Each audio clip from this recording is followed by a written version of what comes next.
but welcome everyone, and great to see everyone in just some intro chit chat, Chair. Hey, this is what we need more of, and who knows, maybe when we're actually in person, which could happen, we'll have even more of that. Just a couple of little housekeeping for everyone. This is a virtual meeting, but I remind you to mute everybody except Irene because we want to hear the music. But seriously, we appreciate everybody being so good at this after 2 years. You don't need my instructions. If you're a member of the public, we invite you to email Sophia if you have any questions. It's Sophia Guinness. That's SOPHIA dot Guinness, GINIS at metrotransit.org. She can get back to you with any questions or answers, and we'll certainly post those questions and comments on our website, which is the Blue Line EXT. Blue Line EXT is one word, .org. And again, that presentation, all the material is posted on that website.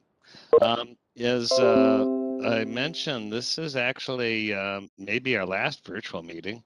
We're actually at Met Council officially opening to the public on April 25th.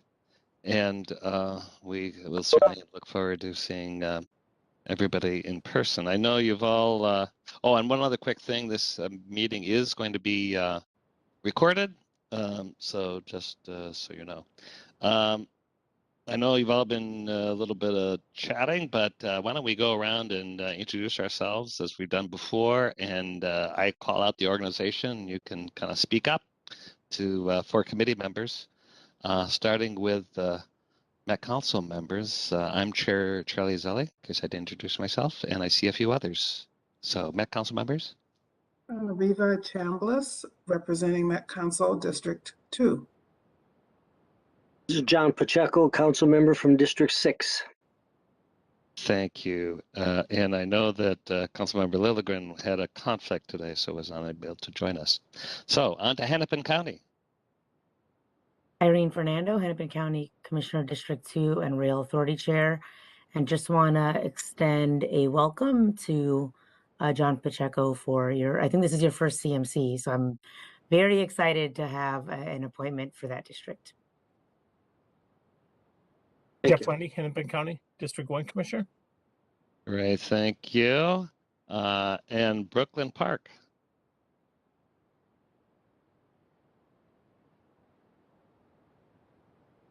From Brooklyn Park, how about Crystal?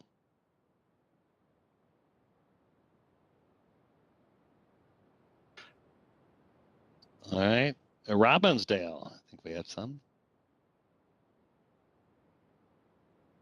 Anybody from Robbinsdale on? All right, how about Golden Valley?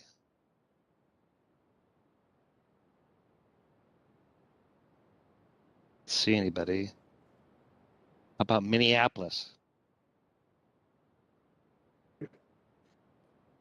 I'm here from Minneapolis Parks. Becca Thompson. Jeremiah Ellison here. Hey, Becca, good to see you. Jeremiah Ellison here, Ward 5, representing North Minneapolis. Right, and I see from Park Board at Large, Minneapolis. And in the chat, we have Rebecca, let's see, representing Mayor Fry. And anyone else from Minneapolis? How about Brooklyn Center?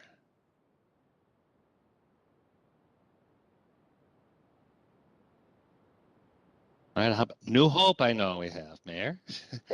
Kathy Hempkin, the mayor of New Hope. Right. Maple Grove? Mike Opatz, staff for City of Maple Grove and Maple Grove Transit, sitting in for Mayor Stephenson. Hey, Mike, welcome. Osseo?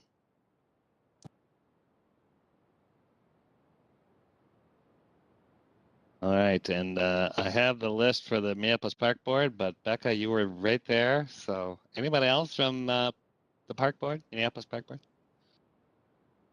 All right. How about in the Blue Line Coalition? Hi, everyone. I'm Nicole Bueller, representative for the Blue Line Coalition and also executive director of the Harrison Neighborhood Association. Hi, Nicole. Good afternoon. This is Ricardo Perez with Blue Line Coalition, sitting in for Denise Butler. Welcome. And our Community Advisory Committee. This is Gene Montanez, Robbinsdale. And how about the Business Advisory Committee?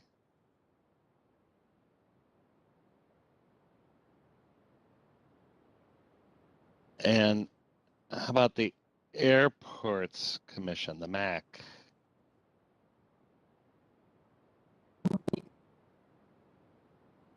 Not today, maybe in MnDOT. I see Mike, you're here. Mike Barnes, MnDOT Metro District Engineer.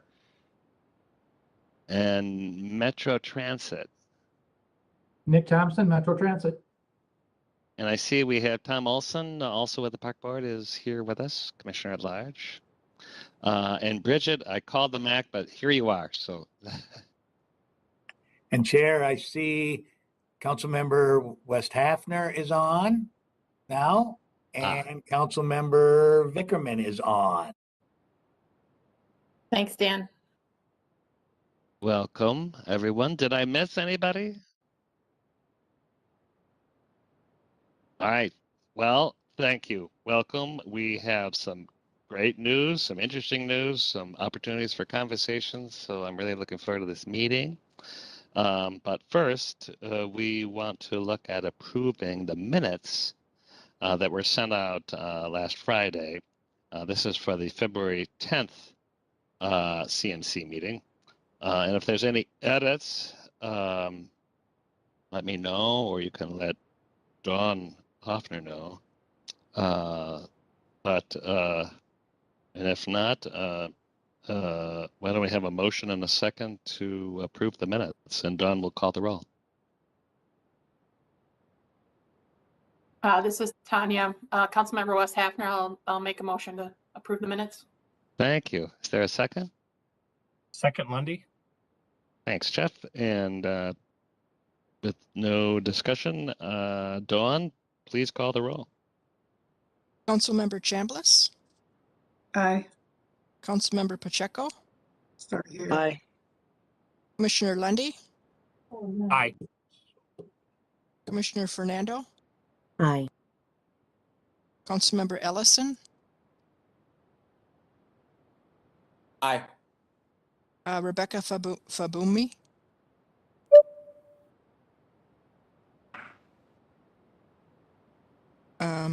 Councilmember West Hafner, Aye.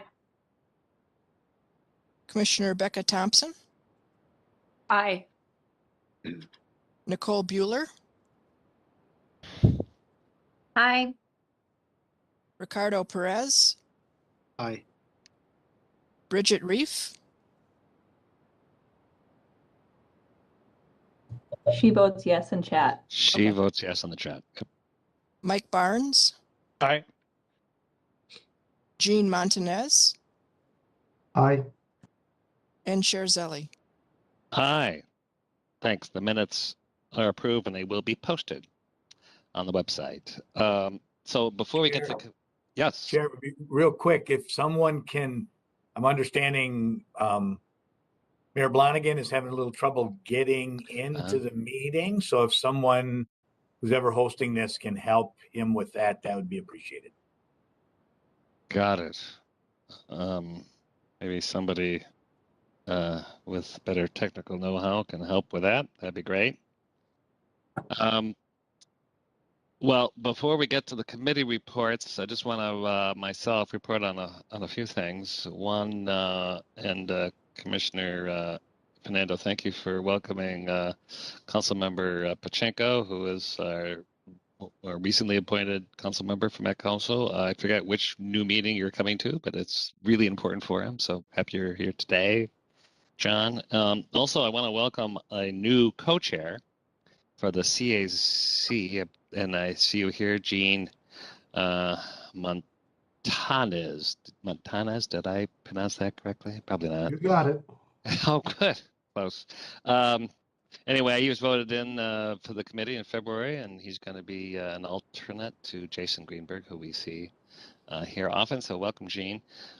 Second announcement, and you may all have heard this. It's really exciting news. I just want to congratulate the project team that they have received. We have received the American Public Works Association Exceptional Performance in Diversity Award, which is being as that it is a really important value and goal of this project and this committee.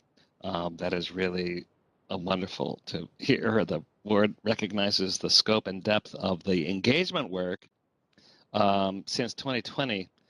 And we've all heard about the innovative ways that you've been working, but also I think you're being recognized for not only the innovation, but the responsiveness that you've been toward our community. So it is gratifying to know that something that's important for us is actually being recognized by outsiders. And we also know and recognize that that wouldn't have been possible without all of us here on this call, and certainly the corridor management community and business committees who are really, spending a lot of time over the past couple of years. So thank you again for your support. Congratulations to everybody. And Chair, we thank Richard McCoy, the city engineer for Robbinsdale, Public Works Director, for thinking of us as part of this. He's active in the American Public Works Association, and he thought of our Blue Line team and the engagement work we did with diverse communities for this award, and encouraged us to apply. And so as a project team, we did, and we're happy for that recognition, and certainly thankful for the great work done by our outreach team on this from Hennepin County Met Council and all of our partners on this project. Well said, Dan. And I was just wondering how that nomination came through. So good to know. Thank you again. Yeah, absolutely. I think this is an important meeting. No mystery on Monday. The staff recommendation for the Blue Line extension alignment was released to the public for comment. I just want to acknowledge we're going to get a chance later in our agenda to talk about that. It really has been an 18-month journey. And I can't believe it was 18 months ago. When you think about it, we've done a lot, and I know that these are. In a way, we've said we've moved at the speed of trust, but we're still moving quickly. And these are something that I know communities have been waiting for a long time. And it is probably not coming as a great surprise, but it's very gratifying, and but also for some communities it's disappointing. So we just got to know that routes are often. Acknowledge the trade-offs that I know members of this committee have been facing. So we're looking forward again for your continuing guidance, and as we get into the process of public comment and review. So with that, let's jump into the committee reports. We have the CAC and the BAC, and I think.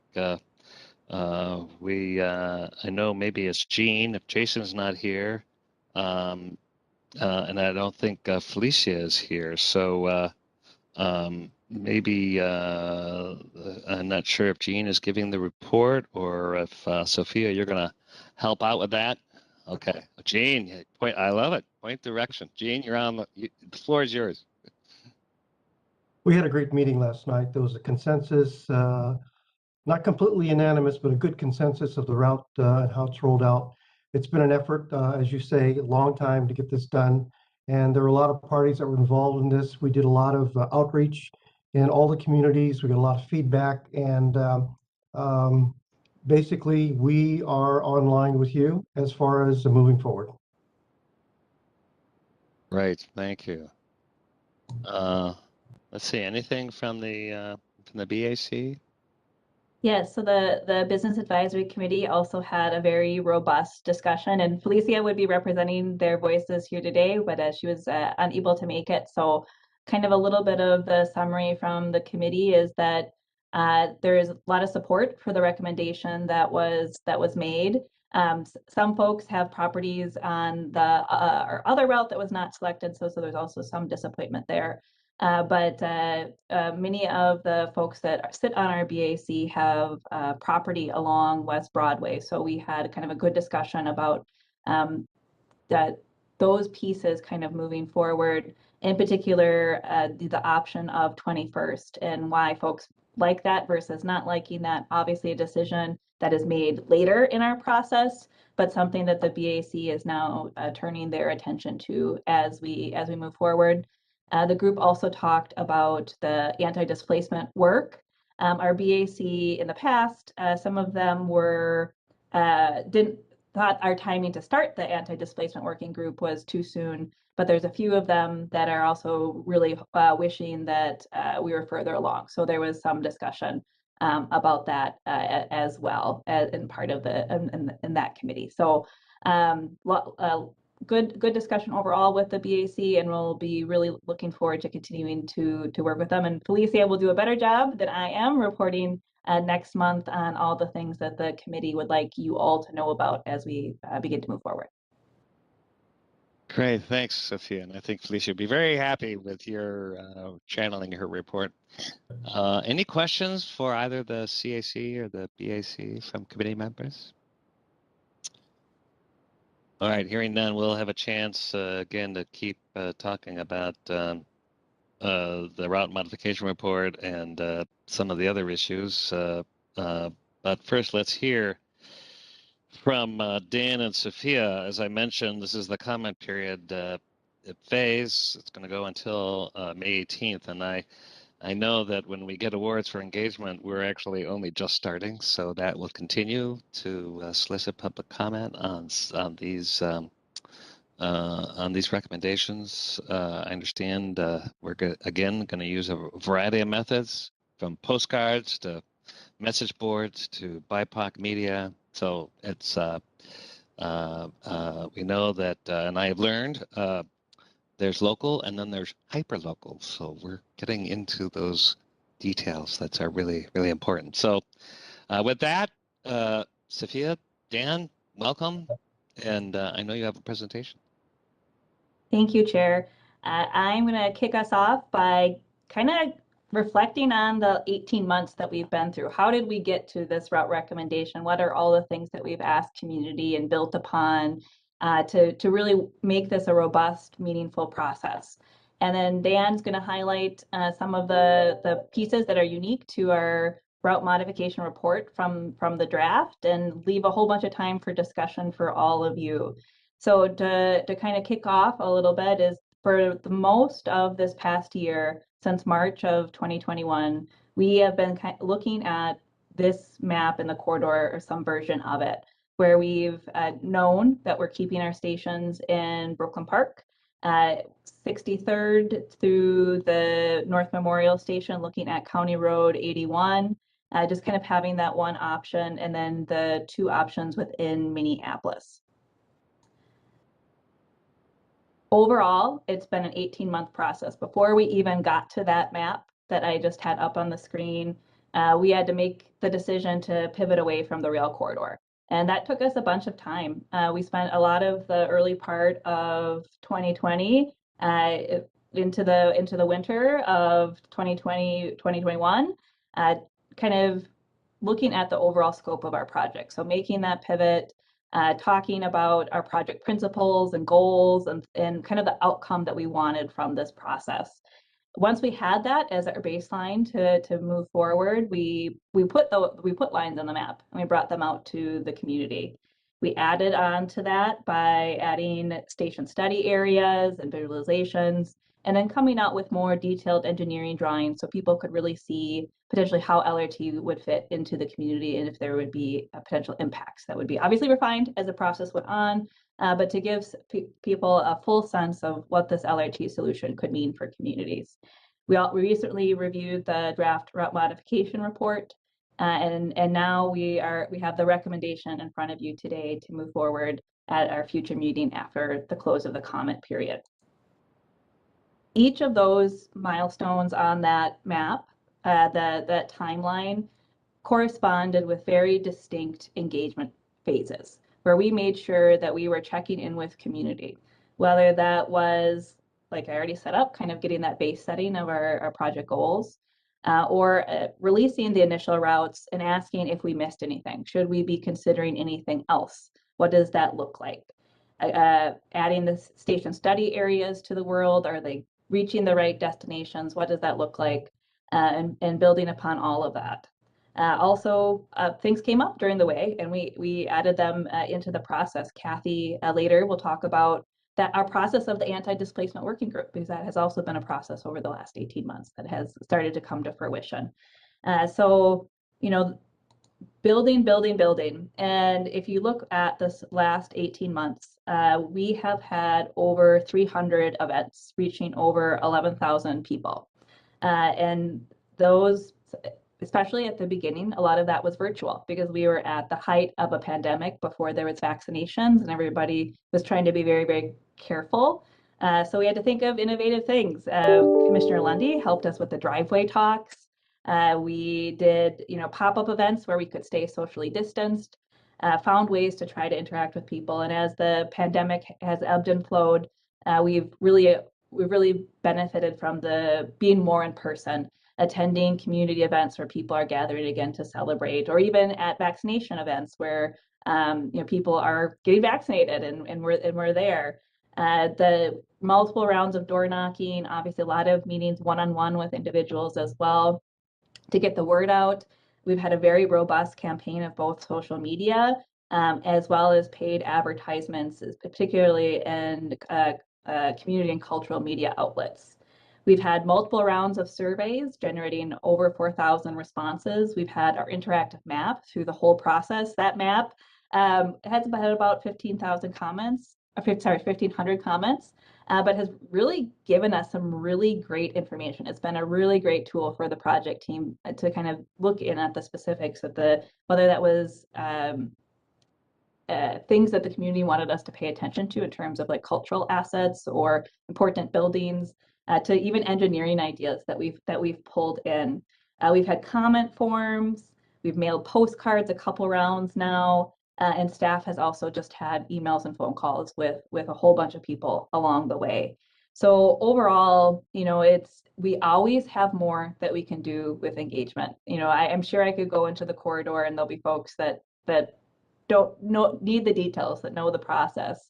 But that's why we have a team of outreach coordinators that'll continue along the way, and we will continue this robust process to let the community know what the decisions on the table are and how they can influence what we're doing. So all of that has helped build to the recommendation that Dan will go over in a minute.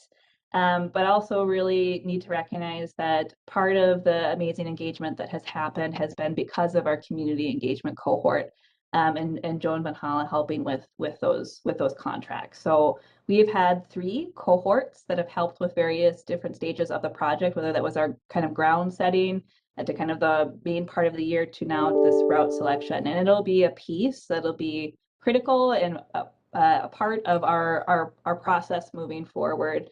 But these partnering with these groups let us know a whole bunch of things and allowed us to reach more deeply into our communities. So really just want to acknowledge that getting here today was also from the help of these groups, as well as our advisory committees. So whether it was the city and technical staff being very, very engaged and helping us connect with their communities, to the great advice from our business and community advisory committees. Gene's on the call right now, so I'll pick on him a little bit. We had very, very active community and business engagement or advisory committee members, and Gene helped me with a whole ton of engagement early in the process, and I mean above and beyond, right? So we've had a really amazing advisory committee that has helped us get to where we are. And then, of course, our corridor management committee is before us today. Just as a reminder, this recommendation is also based on the summary of materials that was part of the draft report. We received over 500 comments, and Dan, in his portion of the presentation, will highlight how we modified what we did based on many of those comments received. He'll give you a couple examples. So again, a very integrative process in making these decisions and coming forward and being very transparent about everything that we're doing. So with that, I will turn it over to Dan to drum roll our blue line extension.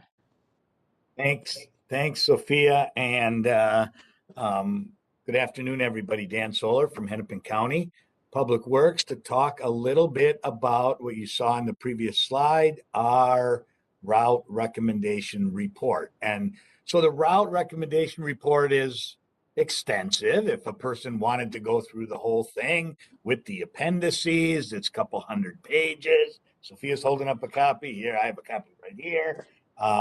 It's available in many different formats online, and there's a lot of stuff in the report and a lot of detail. But the major thing to see is where are we as a project team recommending the Blue Line extension be moved forward through the process without using Burlington Northern Railroad alignment, which was our goal as we took this on 18 months ago. This map that you see on the screen today, as well as this description, identifies our recommended route. Of course, we always knew the start and end points would be the same. So we're starting at Target Field and we're ending at an Oak Grove Parkway station in northern Brooklyn Park up near the Target North Campus, Target Field to Target North Campus, if you will. We always knew on the south end that if you go out and take a look at the Target Field station today, you'll see the Southwest construction being done, and Southwest is going to leave the Target Field station platforms and head over 7th Street over to Royalston, and those bridges are under construction right now. And Blue Line extension was always intended to come down underneath that bridge, down from Target Field station platform to the intersection of 7th Street and 6th Avenue. And that is still the case. That little triangle you see down at the bottom of the screen identifies that we may go up 7th Street and then over I-94, or we may go down 6th Avenue or Olson Memorial Highway to Lyndale and then over I-94. We'll determine that as we continue to do environmental work. But under either case, we come down at grade, we head over to 94, and we go over I-94 to the Plymouth Avenue Lyndale intersection. And that's where our first station location will be, is in the Plymouth and Lyndale Avenue intersection area. We'll then go north or south on Lyndale Avenue up to West Broadway.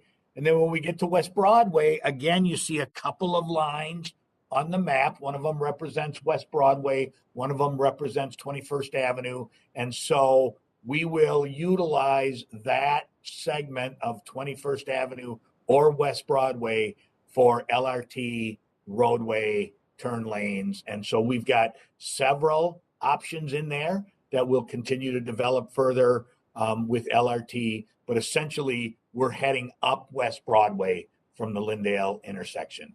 We go through Penn Avenue and then up West Broadway, the West Broadway corridor to the Robbinsdale border, with an area in and around North Memorial Hospital, where we would have another station area as well. We then are proposing to utilize County Road 81 or Bottineau Boulevard, north and south from the Robbinsdale border to north of I-694. And the station areas there would be in downtown Robbinsdale and at 63rd and at Bass Lake Road, some of them close to where we were before, and then downtown Robbinsdale and North Memorial a little bit over from the railroad right away. And then in North Part in Brooklyn Park essentially comes up over and then up and down West Broadway as we originally had designed this in that area. So this is the line, still about the same length, still primarily serving. Yes, there's some negatives. It does not serve Golden Valley any longer directly. It does not directly serve Theodore Wirth Park. It does not utilize the railroad right away through Robbinsdale and Crystal as it had done before. So there certainly are some losses in that respect. Some gains are that we are able to serve a station at North Memorial Hospital. We are able to serve the dense urban area of North Minneapolis and the transit needs in that segment. And then we are also able to just simply extend the Blue Line all the way up to Brooklyn Park. So to really bring all of these communities regionally onto the LRT system in the metro area. This is a lot of work that, I mean, it seems like a very simple map, and it is, but a lot of work went into this. It was no, we couldn't have drawn this map with the level of background 2 months after we started this process as we were able to 18 months. We don't believe that this doesn't come with a lot. We believe this certainly comes with a lot of input and background and to put us where we are. So we're very comfortable and we're very excited about the ability to advance this project on this alignment.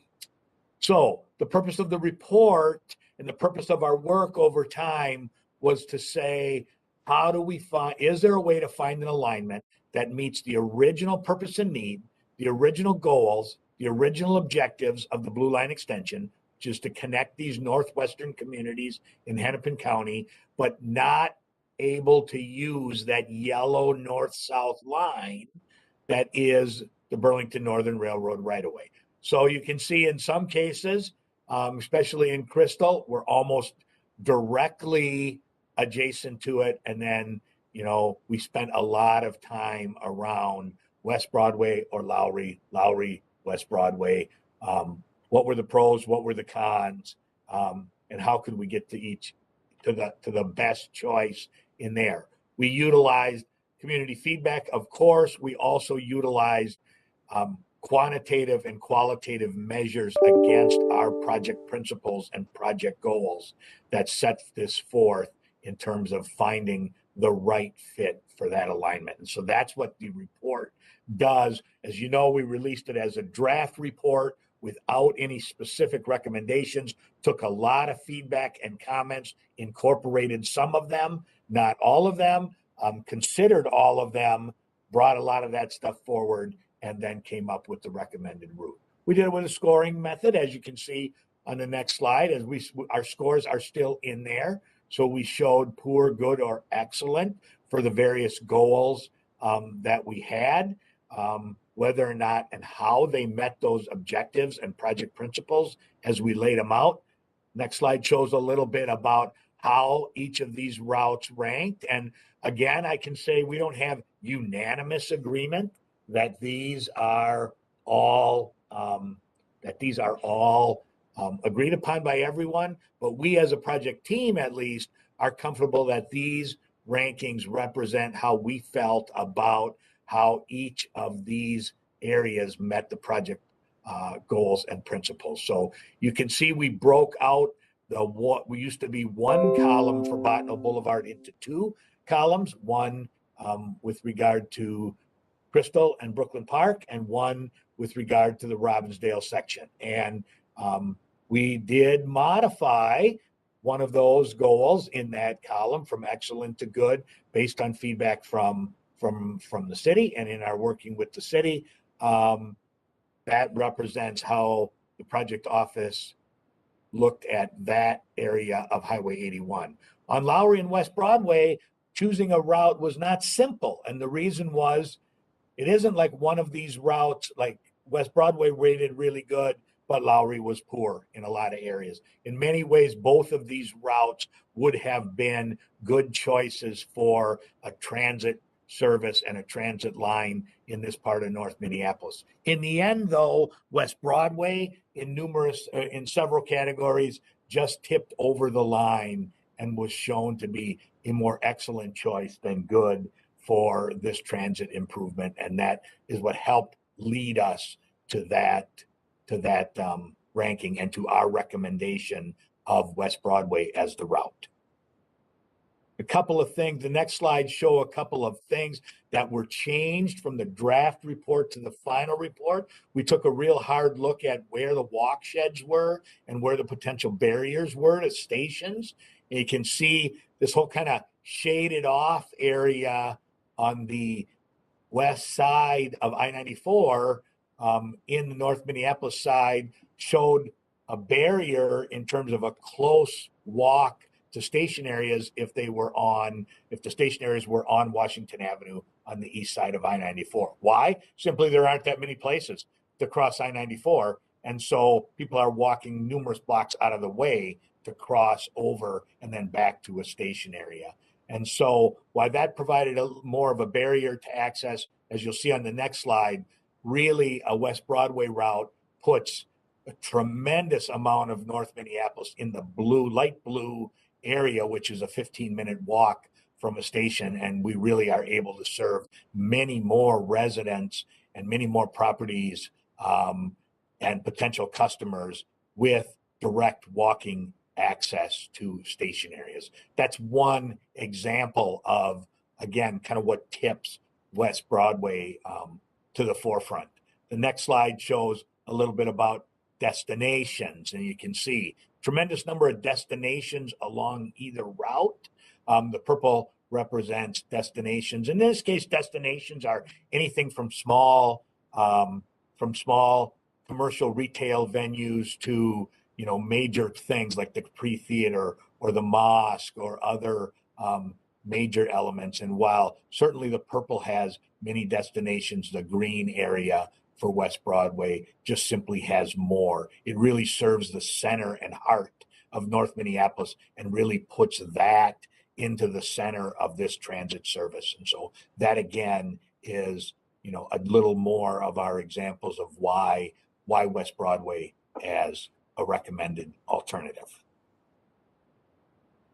You can go ahead. So we've sent out the report. You heard a little bit.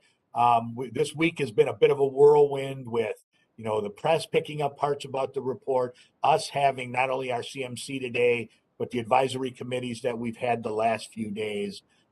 Like many things on this project, when we've released information, then we've gone out on the road, if you will, like a new, like an entertainer releasing their album and then or album. I guess I'm old. Maybe it would be their CD now or their virtual music or however they do it. Then they go out on the road. We'll go out on the road with our report now. And so we will have in the next 2 weeks community meetings in Minneapolis, Robbinsdale, Brooklyn Park, and Crystal. We'll have some late afternoon, evening meetings in all 4 of those cities. We'll also do what we've done many times in the past and have a late evening or late afternoon, evening, and then an afternoon virtual meeting just to give some similar comments about the report, take feedback, answer questions. To our communities, we'll bring some of our layout maps. Like if we're up in Crystal, we'll bring our layout maps of the draft route in Crystal, and we'll visit about specific properties and we'll answer some of those questions, and we'll be available to help do that. So we'll do that over the next couple of weeks. We're excited about, we're always excited about engaging with folks and talking a little bit about our recommendations. So that's what's going to happen over the next couple of weeks, leading us up to wanting to eventually bring back to the CMC a final recommendation of a route to move forward to FTA. So what happens if we get there, right? So this light blue process of identifying the community supported route is what we've been working on, at least for the last year and going back into 2020. So as we come in here now to the summer of 2022, assuming that we then bring forth a recommended route to FTA, we'll get guidance from the Federal Transit Administration on how to move forward with our environmental work on this project. They'll tell us, you know, that the changes to the route from the previous environmental documentation, which was a full environmental impact statement and a record of decision, will need to be modified like this, and they'll give us this direction. We believe they'll want us to do a supplemental draft and final environmental impact statement. The alignment is changed enough, and so this 1.5, 2-year period for the green really kind of presumes that that's the direction we're going to get from FTA, and therefore we'll enter into this next 18 months, which is finalizing our environmental work, developing and documenting impacts, and developing mitigation measures for those impacts, advancing our design so that we're able to bring maybe 30% design level plans to each of our municipalities for municipal consent. As you know, we have municipal consent from our communities previously, but if there are changes to track alignment and stations, we need to do municipal consent again. And so we will do that on this project. That will be done over that time period again, probably approximately around maybe a year from now. We'll continue and begin and continue our engineering, and we'll start to implement our station area planning work to really help us guide not only what will happen with the roadway and with the LRT line, but what kind of planning should go on in and around our station areas to help guide future development in these areas as well. So that next 18 months will really be tied to what we're doing in the green. Following that, we'll finalize designs, get contracts in place, get those things lined up, get an FFGA from the FTA near the end of that, so we can move into construction with a goal of opening this line by 2028. So, I mean, this is exciting. Now we're starting to think about how do we really get not only to a new route, but how do we get to the end? And so this is the start of how we get to the end. You'll see over the top of that community engagement all through this process. So we'll continue to use the means and methodologies and more to advance this work, as well as the additional anti-displacement work that is part and parcel of everything that we will do over this time throughout this process. That's new to us here on the Blue Line extension, and that will be part of where we go. So, Chair, I'm very happy to present this today. Very excited to have this opportunity. I want to turn it back to the CMC for this. Thanks, Dan, and thanks, Sophia. This is a lot of robust information, really the past year and a half and where we are now. And just to, and by the way, thank you, all of our partners, for getting and supporting and working through this very detailed process. Just so, you know, to kind of highlight this comment period where we're having all these meetings, we're going to hear back as a CMC at our next meeting, you know, and we will know kind of what the reaction is. And this is the time at our upcoming meeting that we hope to have some alignment on the alignment. In other words, we really would want to have a recommendation from this body to Hennepin County and Met Council for consideration to nail down this process. So having said that, well, let's open it up and get some comments or questions. And I see Commissioner Fernando, you have a comment, so jump in. I'll be very fast for this album dropping band and the tour that they are about to go on. We still call them albums, Dan, no worries. In all seriousness, just so grateful for the robustness. 18 months is a period of time. It's a long time. And as I kind of reflect on, 18 months ago to 2 years ago, it really is incredible to see what this project team has been able to advance. And I wanted to highlight especially the next steps in schedule. I think that with every CMC, the project team is, trying to ensure that the public has information. I have not seen this schedule with this kind of 1 year, 1.5 to 2 years, kind of in that format. And I think it's good to make sure that the public is as informed as they possibly can be. And so, just huge thanks.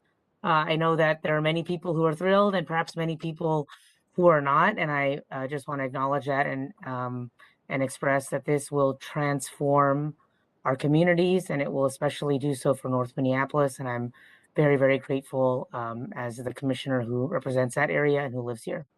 Thanks. Great, thanks, Commissioner. And I see Mr. Blonigan, you have a comment? Jump in. Thank you. Thank you. I had difficulty logging on, and I'll go back. I appreciate Mr. Solar's comments that there were some things that Robbinsdale mentioned that changed you downgraded it a little from excellent to good on that chart. I pointed out that Robbins, the Bill, you're coming in and out. And asking truth to power, like why do they get to direct the bus? Okay, how is this? Is this good or not? Oh, that you're coming through a little bit better now, at least for me. What's that? What does this sound like? Bad? Good? Yep, that's working. Great. Sorry. Better, Mayor. Okay. Thanks, Mayor. Okay, I had difficulty logging in. Anyway, Robbinsdale's not foursquare behind this. Our comments are really in the agency letter that you referenced, and I appreciate that there has been some response to that, and that you've varied some of your plans and everything in response to what we're doing. We're still not behind it. We went and saw Representative Ilhan Omar in Washington, D.C., and she was of the opinion that Robbinsdale was behind foursquare, behind what's going on here. And so we're not. So right. Please don't represent that we are. And we feel that you've done a good job trying to seek opinion of the local people, but we feel that we, the Robbinsdale council members, are more in touch with what the pulse of the city opinion is than what you are. So always make sure in the future that when you say there's support, that yeah, but the Robbinsdale City Council doesn't think there is support for this alignment. So thank you. Thank you, Mayor, and that's fair feedback. We got to make sure we're open and transparent as to where we are in the process and your considerations and concerns. Any other thoughts, comments, questions? Councilmember Ellison here. Go ahead, Councilmember Ellison, and then Riva follow up after that. Yeah, so I am, I try to remain, even when I'm optimistic, try to remain cautiously optimistic. And so I will say that I'm cautiously optimistic and encouraged by this plan. I think it's a good alignment. I think all the work that went into this, all the really hard work that went into this is just, I take my hat off to you, absolutely applaud all the work that's gone into this. I think our challenge now is to make sure that we sort of double and triple down on our anti-displacement efforts. And I think that this project ultimately, by my constituents in North Minneapolis is going to be judged by how well we execute an anti-displacement strategy. But the thing that makes me excited is that if we're able to do something incredibly successful on the anti-displacement and economic development front, if we're able to make sure that we're collaborative with not just Minneapolis, but we just heard from one of our other neighboring cities that they're not happy with this, right? But if we are able to lean into that collaboration, I think that we're going to be providing some much needed, some much deserved infrastructure to communities who have been historically denied it. And so that's what gets me excited. And so even if you hear that bit of reservation in my voice. That reservation is simply about, knowing that anti-displacement work has been difficult, right? And that it's not quite time to, we've got a long road ahead of us. So, nobody's popping champagne bottles. Hopefully a few people who have worked incredibly hard on this are doing a little bit of that. But for the most part, we've got a lot of work ahead of us. And I just want to thank, all of the staff who've been involved in this, and all of the electeds who've put their input here. And I want to continue to thank this group, in centering anti-displacement work. It has been another thing that's been really encouraging is to, Chair Zelli, Dan, to hear you guys continuing to mention anti-displacement work, and not feeling like a small few of us have to sort of hold the line on that work, but to know that it's really embedded and that it's being mentioned even when, Commissioner Fernando's maybe not mentioning it, or even when I'm not mentioning it, knowing that it's being mentioned and it's on your minds is really encouraging. So thank you for all the work so far, and I look forward to continue playing a role here. Yeah, I really appreciate your comments, Councilmember. Thank you, and thank you for your support and your being cautiously optimistic. This is a good place to be. Let's keep our eyes open. There's a lot of work to do, in the months and years ahead. Councilmember Chambliss. Thank you. And I think this is a very important milestone. Congratulations to everyone for all of their feedback and their community engagement and their efforts. A lot more work to do, obviously. I did receive feedback already from some community members who saw the press release about the route modifications. That is really good. There's some folks that haven't really responded or been engaged, even with all the engagement that we've done, and now they are taking notice. So we have to work hard to keep them caught up with all of the information. So I hope that we are going to continue to provide information about the route modifications, where we were and where we are now and why. That's really important. Some folks didn't realize that the route, we were looking at a route that was different from Olson Memorial Highway 55 until the press release that just came out. So, but we're doing some things right because we're getting people's attention about some of their ideas and their concerns. Regarding anti-displacement, earlier I heard that some folks thought we might be starting a little bit too early, and other folks wanting us to really move that effort forward. But I think it's not too early to anticipate what investments will need to be made for anti-displacement, and if we can talk about that and what we are preparing, so that once we are at that point where investments may be needed, we're ready to move forward with those type of commitments. And then lastly, regarding the station area planning, that's the area where we are going to be looking at additional in-depth community engagement about the development and the planning. I'd like to, I'm interested in hearing more about how we're going to do that differently in this phase compared to last phase. We had community groups last time. Will we do those again? Those kind of questions. Thank you. Thanks, Riva, and you make a really important point that as the profile of this project starts to heighten, the more people are aware. We're so close to it. We realize it's getting more media, more attention. Some of these issues are still front and center. Any other thoughts, comments, responses? Chair, it looked like Commissioner Lundy had his hand up. Oh, thank you. Jeff, anything? Thank you, Mr. Chair. Just, want to express gratitude for how far we've come and also acknowledge that we have a tremendous amount of work left to do.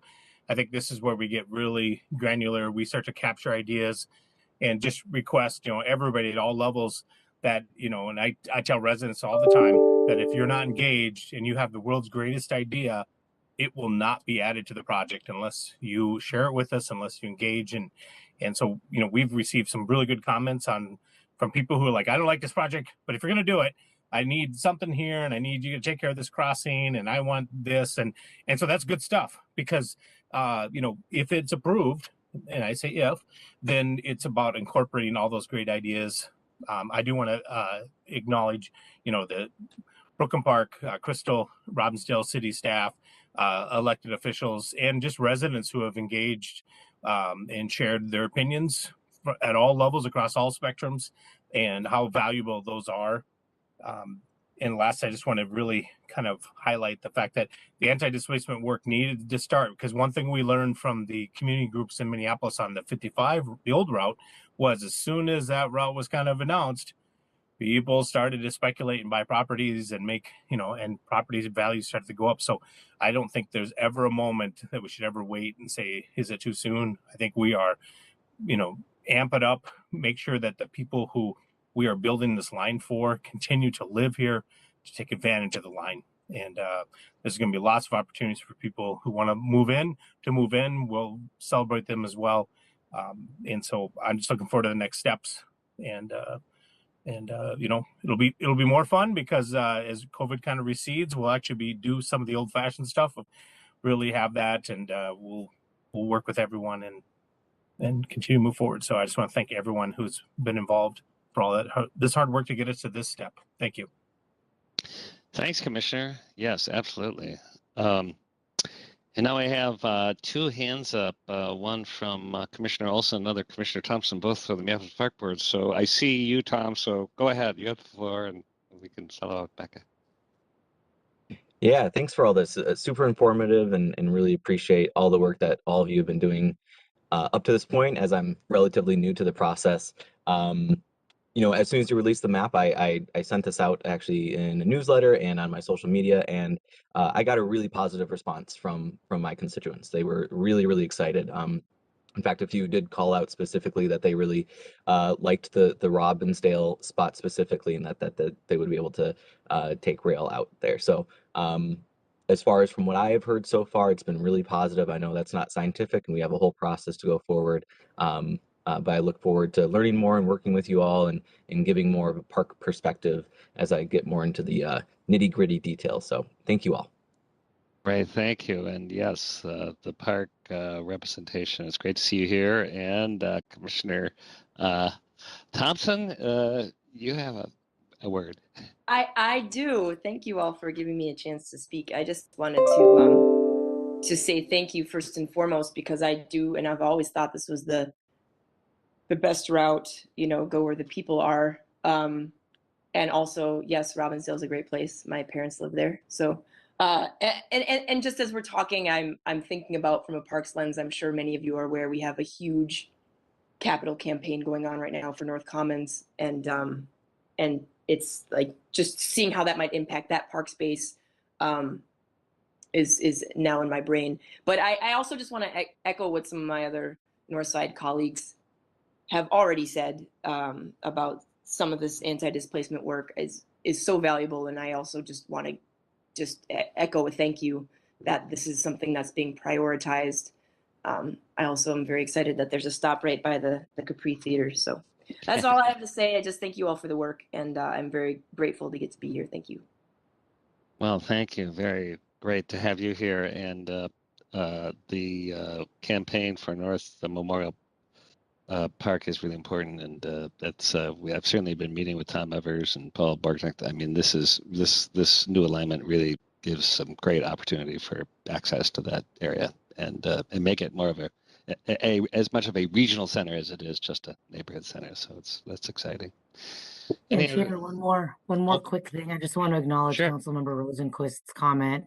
Completely agree. Highway 55 and BRT on that corridor is something that I'm very, very, very passionate about, as you know, and have been working on. So I just want to acknowledge her comment in the chat. And although they're not in the kind of same place, I long have stated that wherever the rail goes, the other corridor should be considered for a BRT to complement the system and really ensure access. So similarly, I will begin advocacy on Lowry, and so just want to acknowledge that Councilmember Rosenquist's comment and expressing that people have worked really, really hard to advocate to ensure that they have the transit system that meets their needs, and I'm thrilled that this group will do our part to try to contribute to that. Thank you, Mr. Chair. Yeah, thanks for calling out that comment in the chat, and I'll second that along. Thank you, Councilmember Rosenquist. And as we say in transit, it's not about a line, it is about an interconnected system. And this is really a good example of that Highway 55 improvements shouldn't be lost on our vision. Any other comments? Because I want to get into a really important issue, which I think Councilmember Ellison really pointed out. Anti-displacement is not just at the center. I think it's really at the forefront of a lot of our work and our vision. And we are deeply getting engaged in it. And I know Kathy Gold is with us, going to give us a kind of update on the anti-displacement working group, and know that the meetings have begun. So, Kathy. Thank you, Chair. Uh-oh.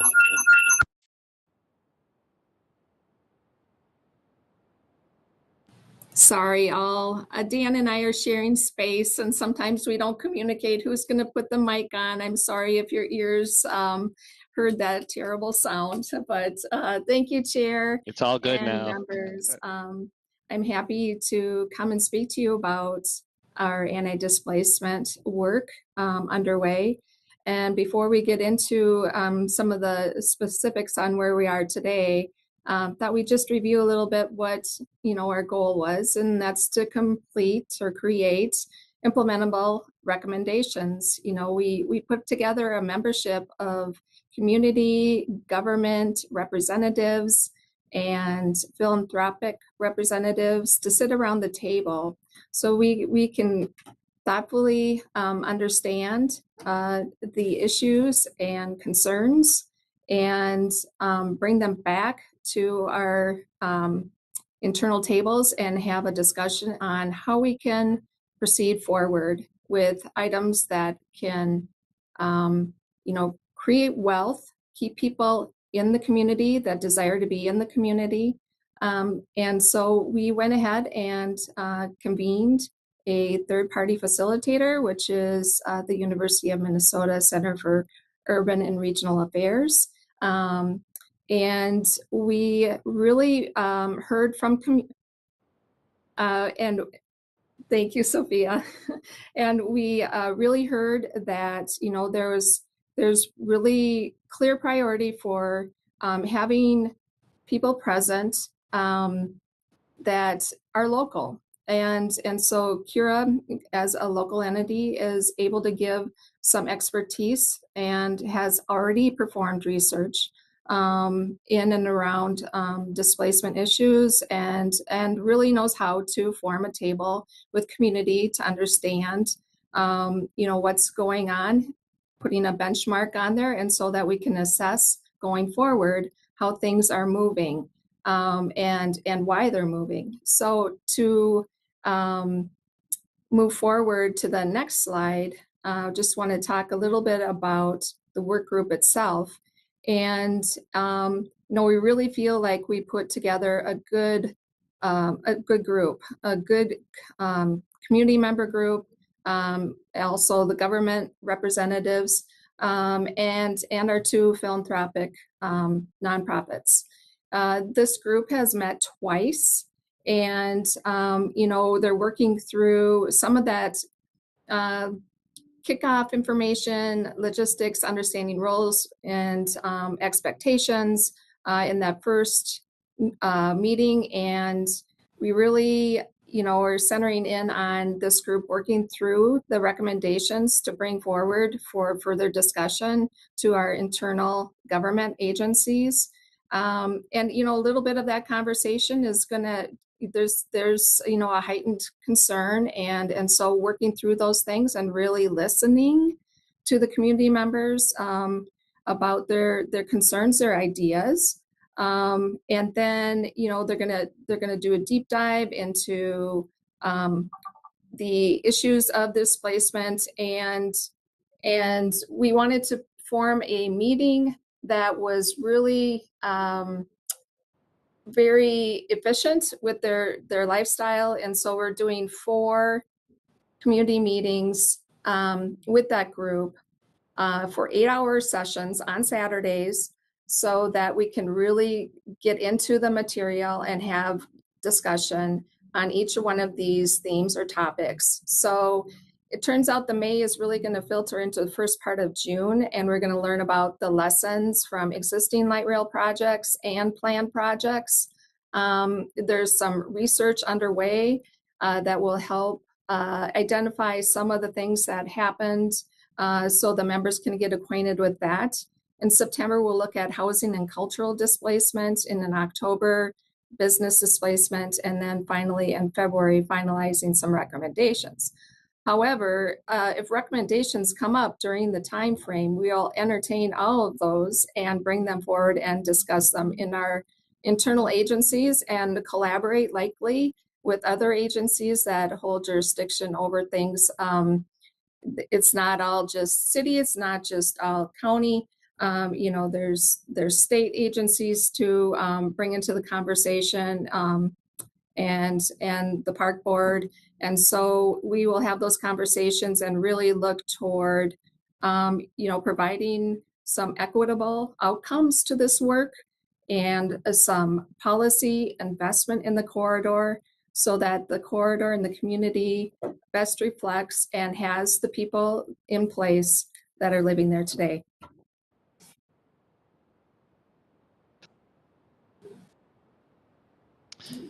Great, I'll turn thank it you. back to you, Chair. Great, thanks, Kathy. I understand that we'll have C. Terrence back at our meeting to talk about the report. So and some of your first meetings. So that'll be great. Any other comments or questions from the committee for kind of where we are now? Just knowing it's just kind of starting, but it sounds like the group is really kind of formed and ready to dig in.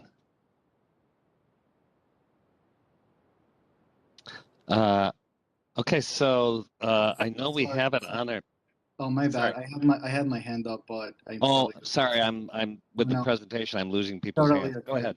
Thank you. Yeah, my name is Ricardo Perez. I'm with Blue Line Coalition, and we're just wondering. We met on Wednesday. We all agree that the route that was proposed is a good route, but we are concerned about the timing of the anti-displacement efforts and all of the other moving timelines.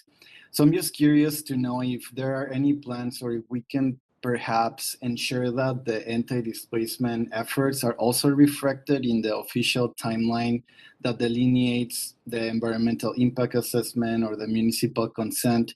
And again, as we're out there talking to our communities, having these kind of visuals that help us understand where we are in that part of the process will be extremely helpful.